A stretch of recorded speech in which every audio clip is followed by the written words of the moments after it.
Welcome to the AFR Saints channel, where we provide you daily content on your favorite team, the New Orleans Saints. Do us a favor and hit that subscribe button. Be sure to leave your comments below and smash that like button. Hudak. The guys themselves practicing today, though, they were back out there, and maybe the biggest news, it sounds like Jameis was out there, was a full go, and played pretty well. What can you tell us about Jameis's day? That he did. You played that clip from Dennis Allen about kind of preaching situational football, and, that today was really competitive, and I feel like Jameis really emulated both of those things today. When he went 5 for 5 in his hurry-up drill and ended out with the touchdown pass to Jarvis Landry, that to me was really something. I believe there was 40 seconds left on the clock, no timeouts left, and just to see him really have that sense of poise already at this point,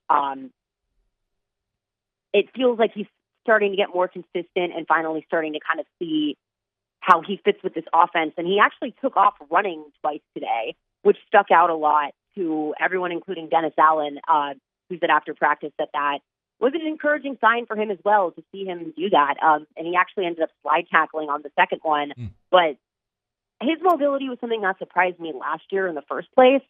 And I thought that it was kind of an underrated part of his skill set. It was more so out of survival, I think. But to see him running so sprightly with almost no limp at all, he doesn't have anything on his foot, and it looks like he's wearing a smaller knee brace, you win and lose games on a 2-minute offense. And so he finished 10 of 16, and going 5 of 5 on a hurry-up drill is really what you want to see from your quarterback when he's back from absence at this point. So, Maddy, you said that you have 40 seconds, no timeouts. Can you just kind of explain for those that don't get to see how they structure those team periods, what they were doing? Sure. So it's 7-on-7s, and they do move down, about halfway down the field until they get into the red zone, should they?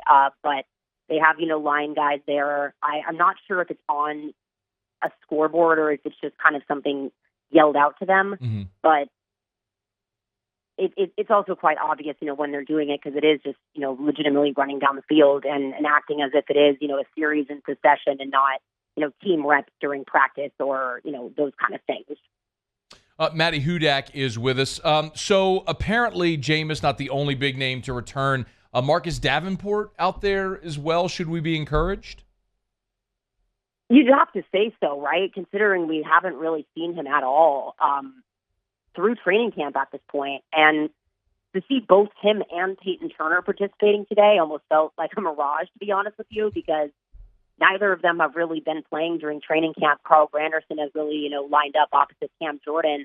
But all of that capital first round at that kind of invested in those two guys. It was good to see him actually start to participate in drills. I feel like a lot of people didn't really realize how much of his finger was amputated, to be honest with you. And so kind of seeing that in person definitely kind of put things in perspective that I can see having a longer ramp-up period. I am going to be really curious to see, even though there's only a couple of days left of camp, if he is consistently present in all of those to get some sort of, reassurance at that point.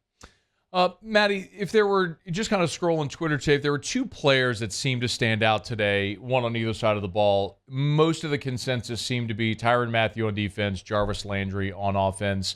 Let's maybe take those one at a time and talk about kind of the days that they had. Let's start with Tyrann and the day that he had today. Yeah, so I kind of view them both almost similarly in the sense that they've been so consistent throughout training camp that you almost take them for granted.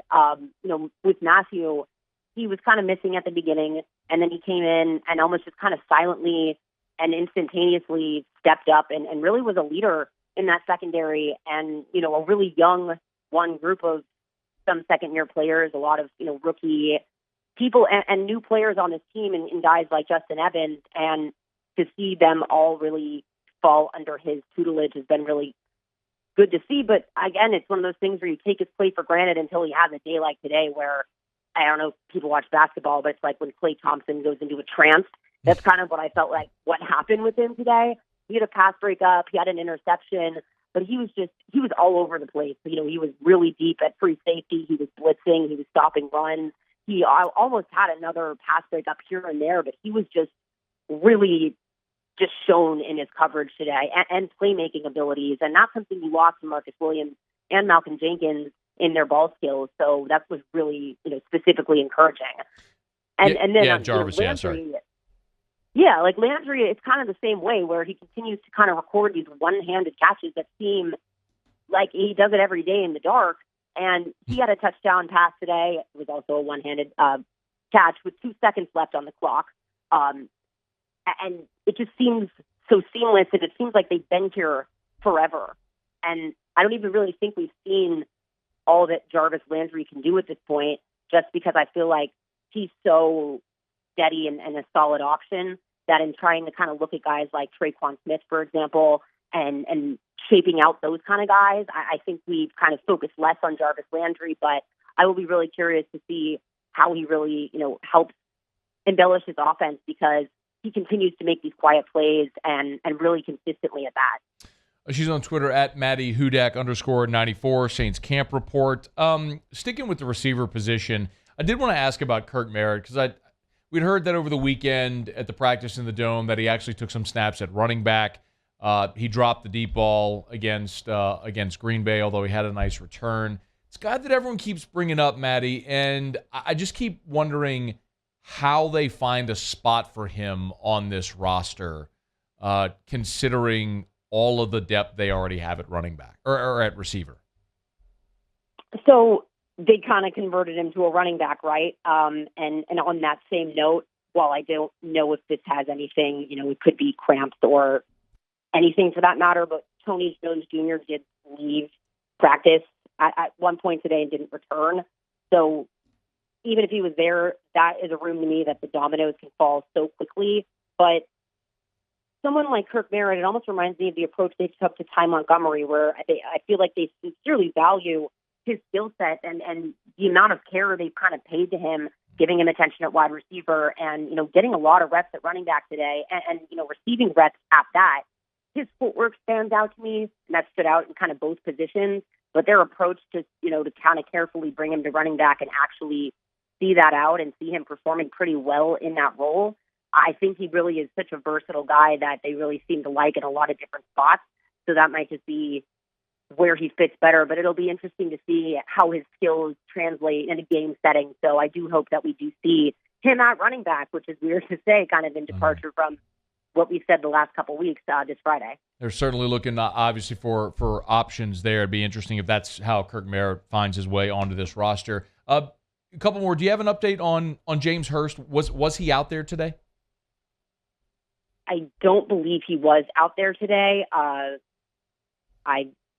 trying to pull that up right now. I want to say that he had a sling at some point, but that is me kind of going off the top of my head. When we're indoors, it's kind of hard to see. There's like a lot of players that aren't dressed on the other side of the facility. But he wasn't dressed?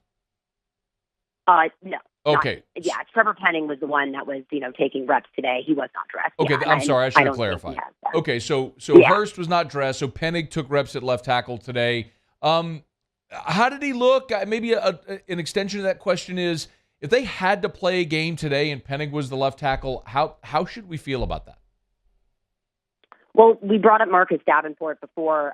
This would be a really valuable time to mention that he, won 9 of 10 pass protection reps today, and 3 of those were against Marcus Davenport, and 5 were against Peyton Turner.